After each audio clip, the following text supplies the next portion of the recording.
In lesson 3, we're going to look at addition and subtraction of radical expressions.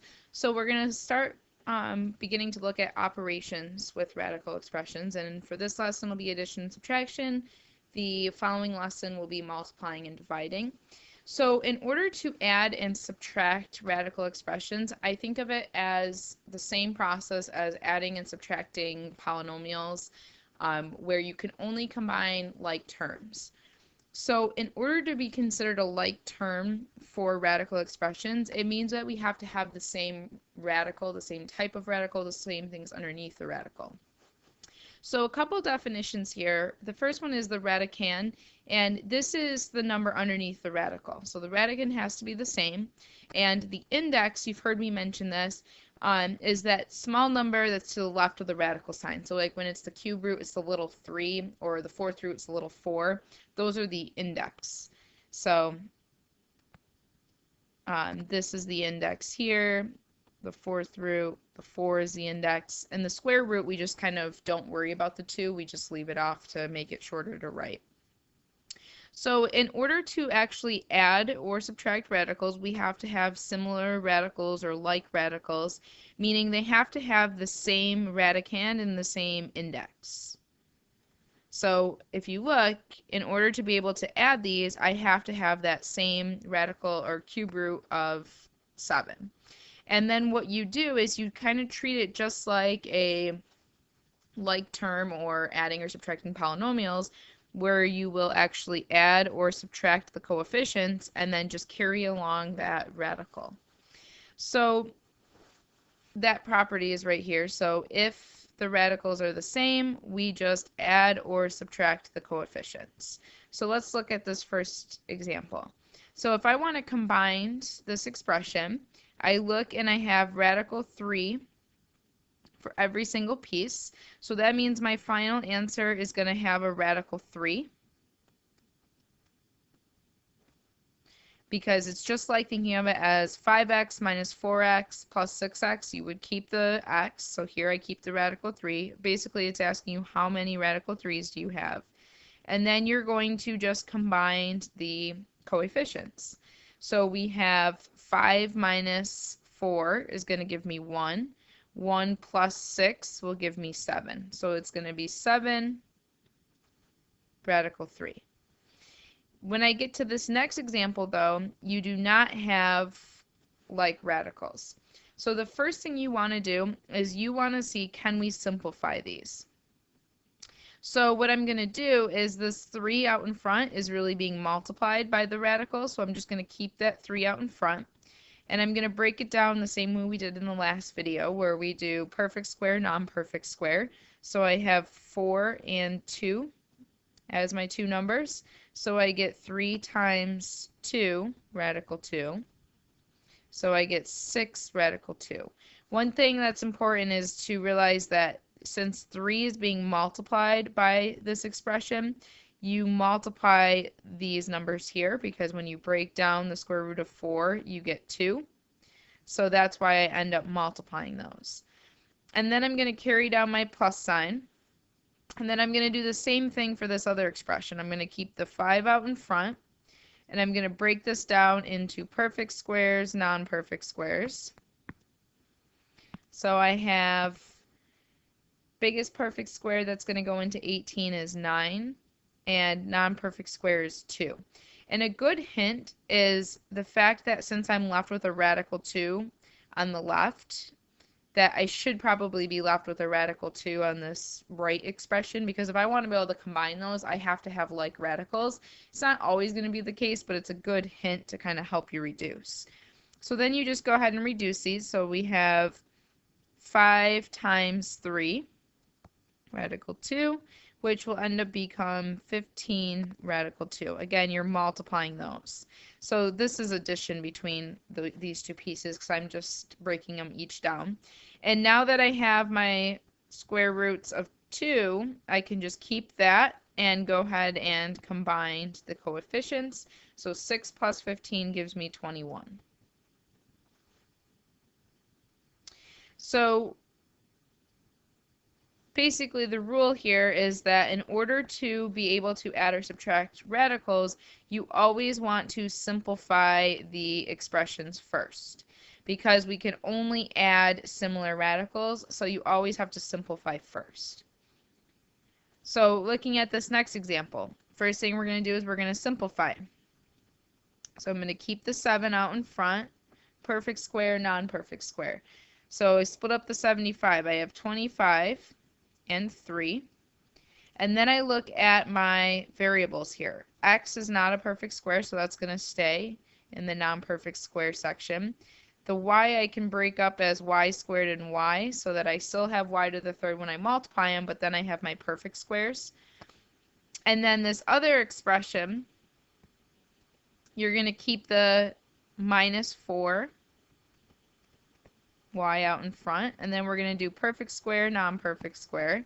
And again, a good hint is that you're going to have whatever you started with on the other side. So see how I was left with this 3xy? That's a good indication that I should probably have a 3xy in here. Now, it might not work, but it should if you want to be able to actually combine these. So you break this up. We have 4 and 3. And I can't break up the x and y in the perfect square, so they're just going to stay in the non-perfect square, which is good because we wanted those two pieces to match.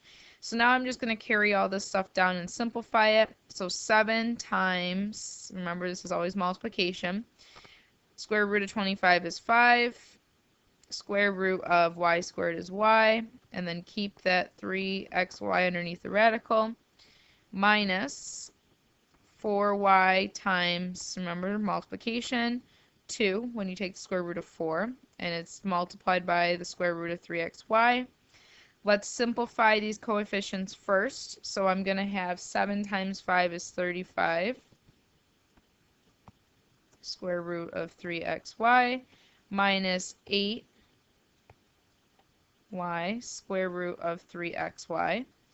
And now you're going to combine your coefficients. So since my coefficients have variables, I have to check to make sure that they really are like terms. So in this case they are, because they're both y's.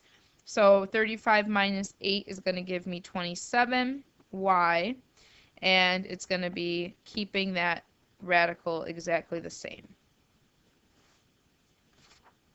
So let's look at just a couple more of these. Okay, so in this example, we're going to do the same thing. We're going to start with the 10 out in front, and we're going to break this up into perfect cube, non-perfect cube. And remember, the operation there is multiplication. So 8 is a perfect cube, so that's going to go in the perfect cube section. I have 8 to the third and a. And then I'm going to have b squared over here. And then I'm going to keep the plus, and I'm going to do the same thing over here. I have the 11a out in front. Perfect cubes, non-perfect cubes. Perfect cubes are going to be 27. Non-perfect cubes are going to be the ab squared. So then we're going to go ahead and we're going to simplify. So I have 10. This is going to end up becoming multiplied times 2a when I take the cube root. And then I keep the cube root of ab squared plus 11a times 3 when you take the cube root of 27, and we have ab squared left. So let's just combine these. So I have 20 when I multiply, 20a times the cube root of ab squared plus 33a times the cube root of ab squared. So now that I have like radicals, so since my radicals are identical, I can go ahead and combine the coefficients, and I have to make sure that the coefficients are like terms, which in this case they are. They both have a's. So I go ahead and I add those, and I get 53a, and I keep the cube root as is. So that's it for that one.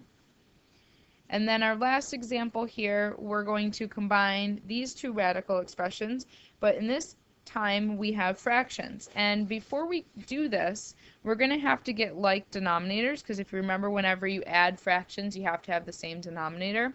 So before we do that, we're going to want to rationalize this so we're not dealing with a radical in the denominator when we're trying to get a common denominator. So we're going to rationalize this first.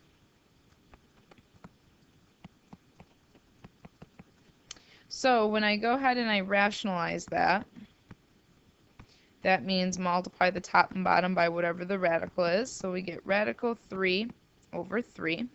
So then I'm going to replace this expression. So I have the square root of 3 over 2 plus the square root of 3 over 3. So I just carried this down and I replaced with my rationalized expression. When you combine fractions, you got to have your like denominators. So here, my denominators are going to be 6, my common denominator for both of these. So then I go back up to the fraction and I ask myself, how did I get 6 down below? Well, I had to multiply 2 by 3. So that means I got to multiply the top by 3. So it'll be 3 radical 3. Down on this other fraction on the denominator, I had to multiply by 2 to get 6. So I multiply the top by 2. So I get 2 radical 3. So then when I combine these, whenever you add fractions, keep the denominator, add the numbers up top. So then I can keep the 6, and I can actually combine these because I have like radicals. So I can go ahead and add the coefficients. So we get 5, and you're going to keep the radical. So 5 radical 3 over 6. Also notice that when I did this multiplication up here, that I rewrote it as the whole number in front of the radical. That's just proper notation. We typically put the number in front. So just keep that in mind. It's not a huge deal, though, if you didn't do that.